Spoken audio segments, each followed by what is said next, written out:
ዩ ጋይስ በጣም ስህተት ሰርቻለሁ።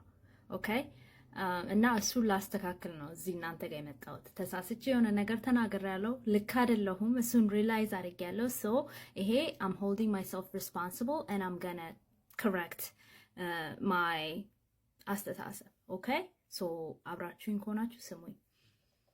remember that time የሆነ ቪዲዮ የሰራሁት አበሾች በልመና ስራ ማግኘት የምንችል ይመስለናል ወይም መለመን እንወዳለን ብዬ ስራ ቪዲዮ የሰራሁት እዚህ ይላችኋል። እሱን ላስተካክል ነው የመጣሁት። ኦኬ ሶ ልክ አይደለም። አበሾች መለመን አይወዱም። አበሾች ምን እንደሚወዱ ታውቃላችሁ? መለመን። I'm serious. like አበሾች መለመን ይወዳሉ። የቸገረው ሰው እባካችሁ እርዱኝ እርዱኝ ተቸገርኩኝ እያለ ሲያለቅስ መለመኑ the fact that አንድ ሰው ተቸግሮ መጥቶ እርዳታ መጠየቅ እነሱን that's what they like.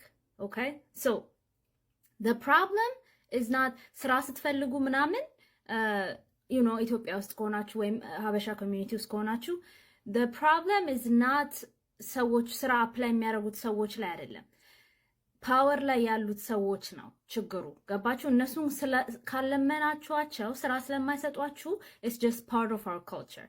so አበሻ መለመን ይወዳል። ኦኬ አበሻ ተቸግረን ስንለምን ማየት ሳይሆን በቃ that action I don't know how to explain it። ከገባችሁ ማለት ነው ኮሜንት ላይ ንገሩኝ። it's so complex. I just realized it. እና እሱን ልነግራችሁ ነው የመጣሁት። so let me know what you guys think። አስተሳሰቤ ትክክል ነው ወይስ ልክ አይደለም? ንገሩኝ። thank you guys. Bye.